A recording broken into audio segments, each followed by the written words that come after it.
I should have seen it coming. The signs were there, scattered across months of subtle changes at Morgan Technologies.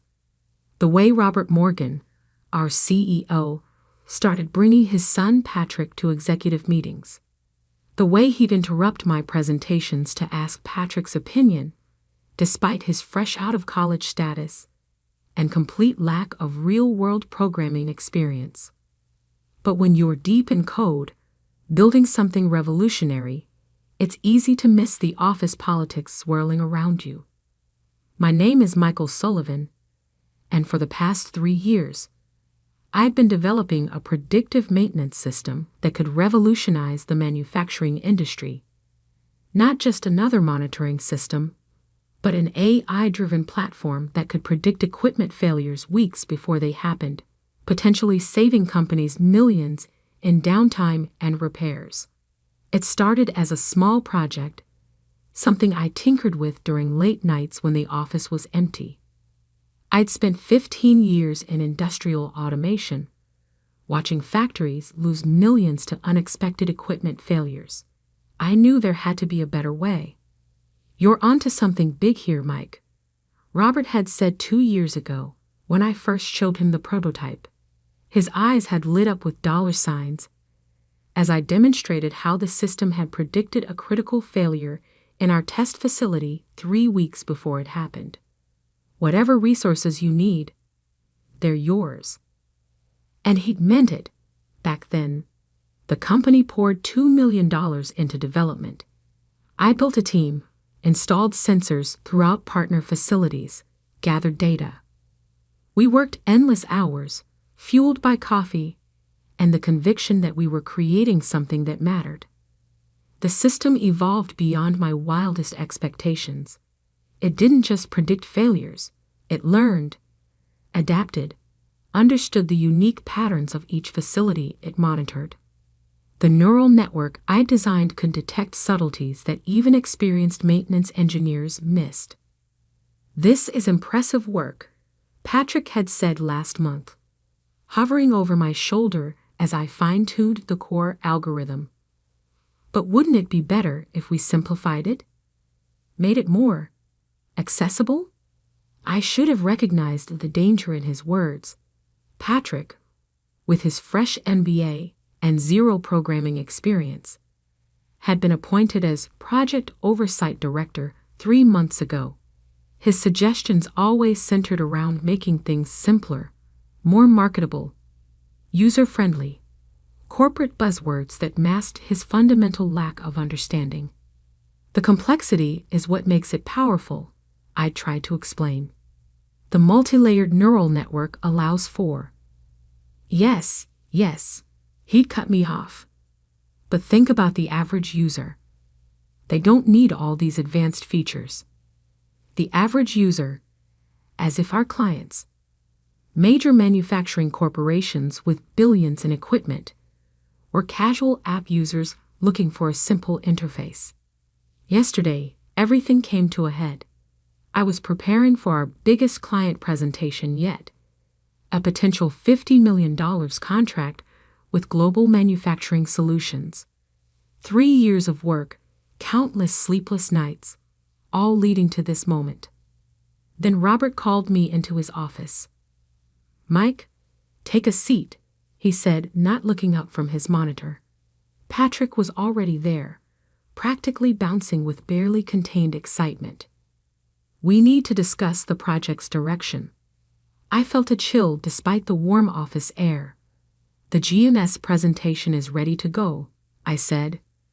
The system's performance in their pilot facility exceeded all expectations. "About that," Robert finally looked at me, his expression carefully neutral. "We've decided to take things in a different direction. Patrick has some excellent ideas for streamlining the system, making it more commercially viable." "Streamlining?" I leaned forward. "Robert, the complexity is what makes it work. You can't just—" "Actually," Patrick interrupted, "we can. As the new head of development, I'll be overseeing all technical aspects moving forward. The room seemed to tilt slightly. Head of development. Robert cleared his throat. Yes. We feel the project needs fresh eyes. A new perspective. Patrick has an excellent grasp of market dynamics. He doesn't know the first thing about neural networks. I stood up, my chair scraping back. The system architecture alone took a year to perfect. You can't just. We can, and we are. Robert's voice hardened. The company owns all intellectual property rights. Your services are no longer required, effective immediately. I looked between them, Robert's stern face, Patrick's smug smile, and understood. This had been the plan all along. Wait until the system was built, then push out the builder. Security will help you clear out your office, Robert added. Patrick will handle the GNS presentation next week. As I packed my things under the watchful eye of a security guard, I caught snippets of Patrick's voice from my former office, already on the phone with GMS. Yes, we're very excited about the streamlined version we'll be presenting. They thought they'd won. Thought they could just take 3 years of my work, slap a new interface on it, and claim it as their own. What they didn't know, what they couldn't know, was that I'd built something special into the system's core architecture. A small subroutine, buried so deep in the code that even a thorough review wouldn't find it. A feature that would activate exactly 90 days after any unauthorized changes to the core neural network architecture. I left quietly that day, carrying my box of personal items past curious coworkers. Let Patrick play with his streamlined version. Let him make his changes, thinking he was improving things. The clock was already ticking. 90 days until the GNS quarterly review. 90 days until they learned what happens when you try to simplify complexity you don't understand. 90 days until my code showed everyone exactly who its real creator was. Walking to my car, I couldn't help but smile. Sometimes the best revenge isn't an explosion. It's a carefully timed revelation. The countdown had begun. 60 days can feel like an eternity when you're waiting for justice. But when you're preparing to expose a multi-million-dollar fraud, time moves surprisingly fast. I spent the first week after my firing in a state of controlled rage, methodically documenting everything. Every email, every meeting note, every line of code I'd written over the past 3 years.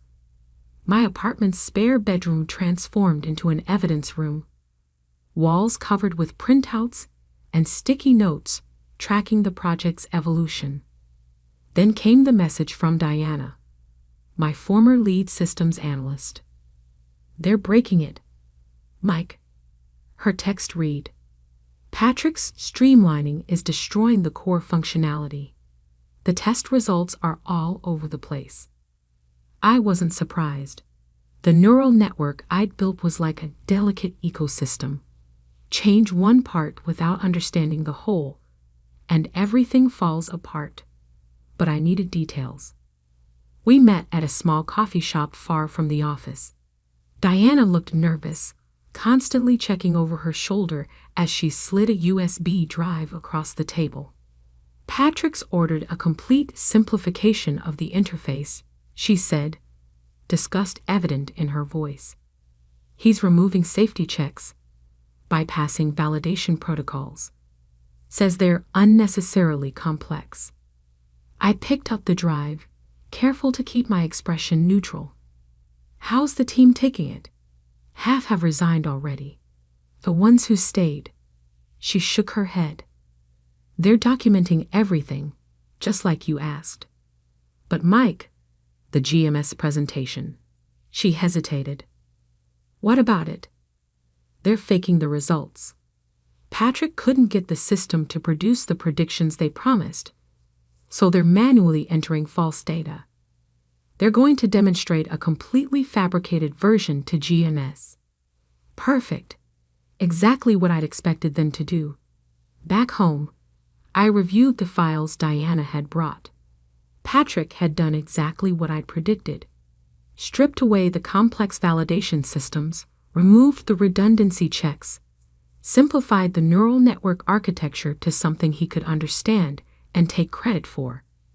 And in doing so, he'd activated every trigger I'd hidden in the code. You see, the system I'd built wasn't just smart. It was self-aware in a very specific way. It knew its own architecture, understood its own complexity. Any attempt to simplify its core functions would be logged, documented, and stored in an encrypted partition that Patrick didn't even know existed. Every change he made was another piece of evidence, another nail in his coffin. 45 days before the quarterly review, I received another message, this time from Marcus in Quality Assurance. "Systems throwing weird errors," he wrote. "Random predictions, false positives. Patrick's blaming the hardware, but..." I smiled. The second phase had begun. The system wasn't just logging the changes anymore. It was starting to react to them. Subtle at first, just enough to create doubt. Through my network of former colleagues, I kept tabs on Patrick's increasing desperation. He hired external consultants, brought in efficiency experts, even tried to recruit some of my former team members who had quit. None of it helped. 30 days before the review, the system started showing its teeth. Critical predictions began failing spectacularly. Equipment that the simplified system declared perfectly fine would break down hours later. The neural network, its delicate balance destroyed by Patrick's improvements, was now demonstrating exactly why its complexity was necessary. But Patrick, backed into a corner, did exactly what I'd expected. Instead of admitting failure, he doubled down. "We've got the presentation data ready," Diana reported during another clandestine coffee meeting. "All completely fabricated. They're going to show GMS a perfect prediction record, claim the system is exceeding all benchmarks. And the real data?" She smiled grimly. "All safely archived, just like you asked. Every failed prediction, every false reading, every piece of evidence showing how they've destroyed the system's functionality." I nodded, feeling a strange calm. The pieces were falling into place. 2 weeks before the review, I made my move. An anonymous email to GNS's Chief Technology Officer. "You might want to ask for raw data during the quarterly review. The presentation numbers seem too good to be true." Just enough to plant a seed of doubt. 1 week before the review, Patrick made his final, fatal mistake.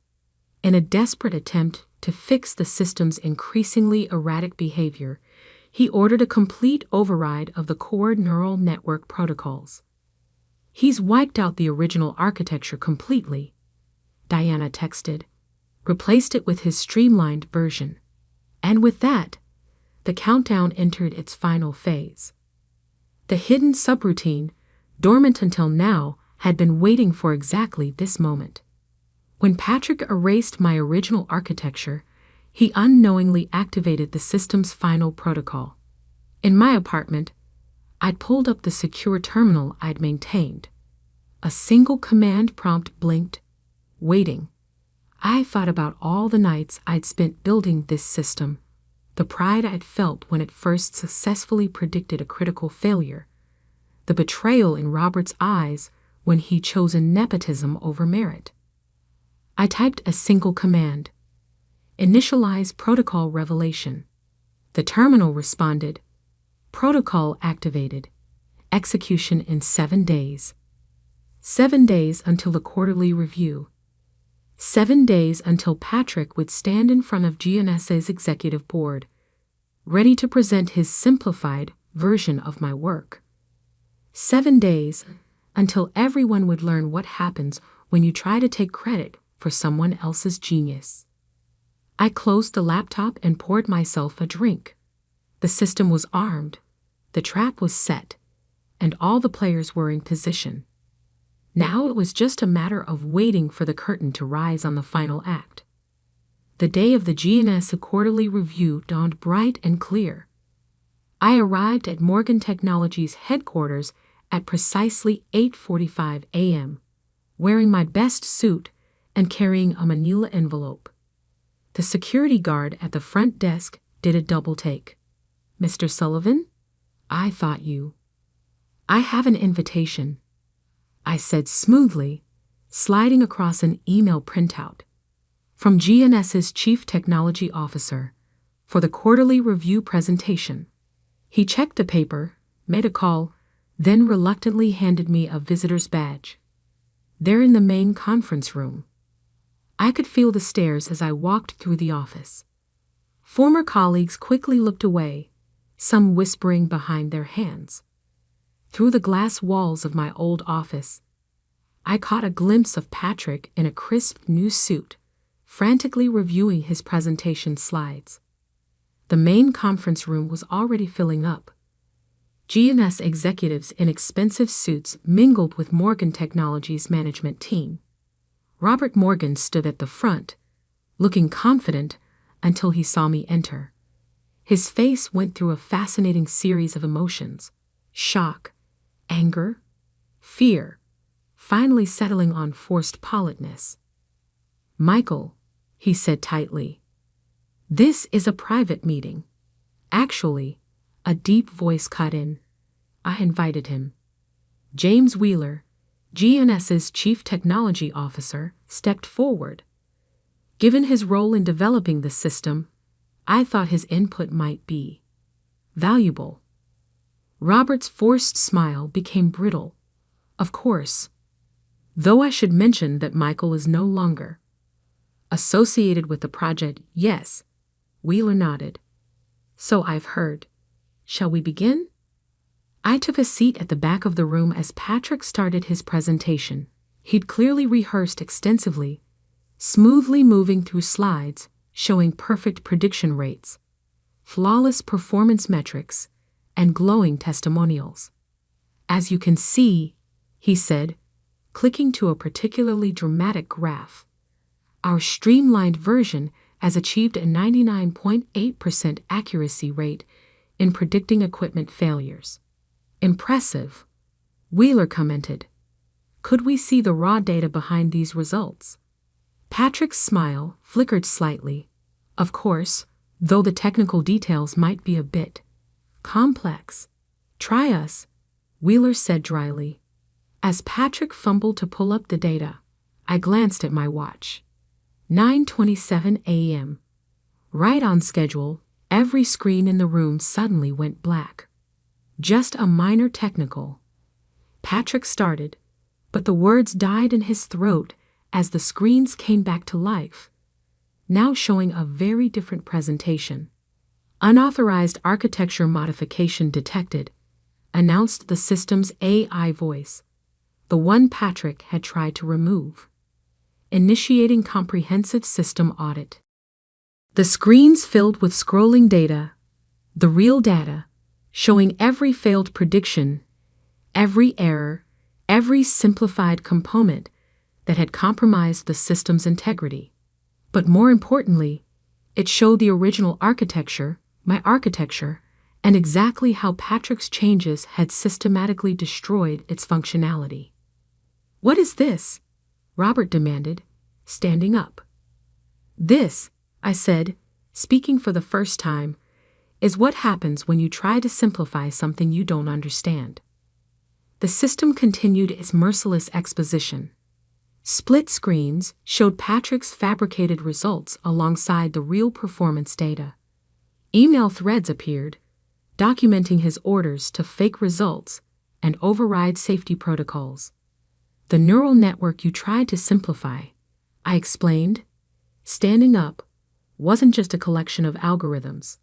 It was a self-aware system designed to protect itself from exactly this kind of unauthorized modification." "You sabotaged us," Patrick accused, his face red. "No," Wheeler cut in. "He protected his work. and apparently just in time. He turned to face Robert. We were prepared to sign a $50 million contract today. Now I'm wondering what else you've been lying about. Robert's face had turned an interesting shade of gray. Now, James, let's not be hasty. Actually, I interrupted, opening my manila envelope. You might want to see these first. I handed Wheeler a stack of documents.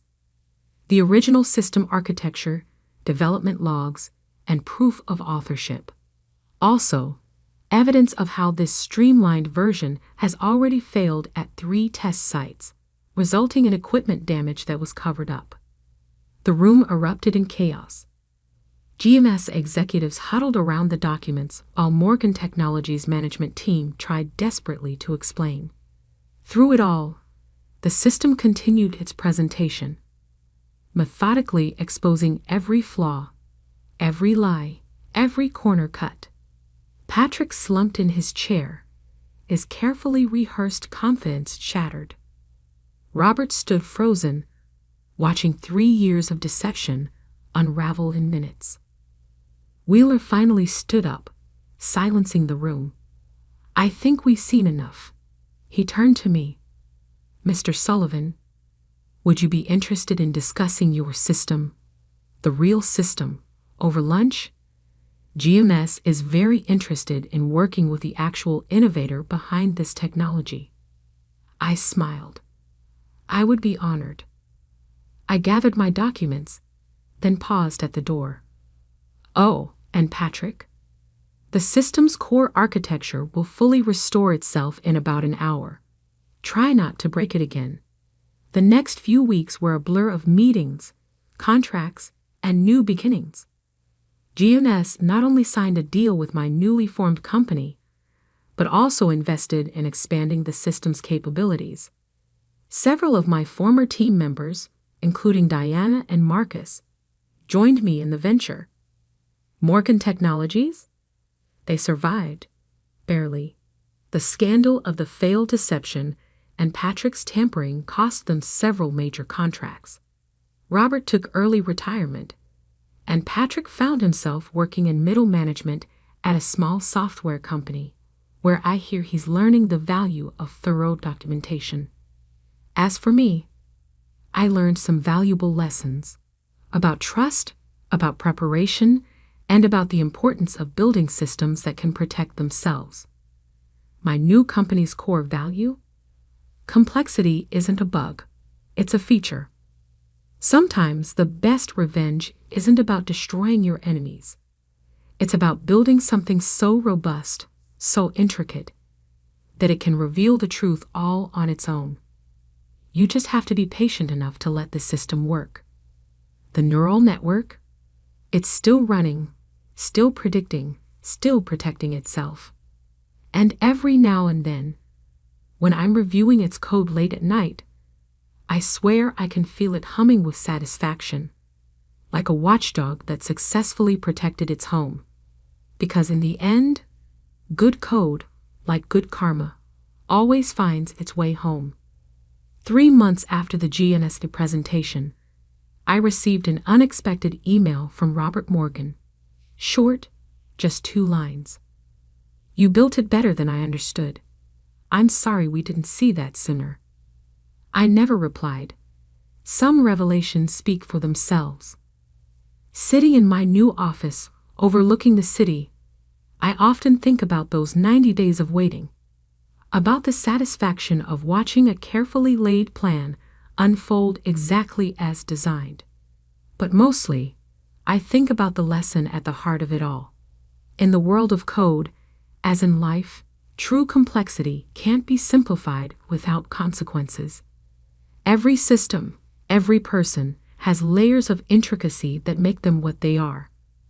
Try to strip those away, try to take credit for someone else's genius, and you might just find that the system has ways of fighting back. As for the original code, it's still out there, running in thousands of facilities, predicting failures, preventing disasters.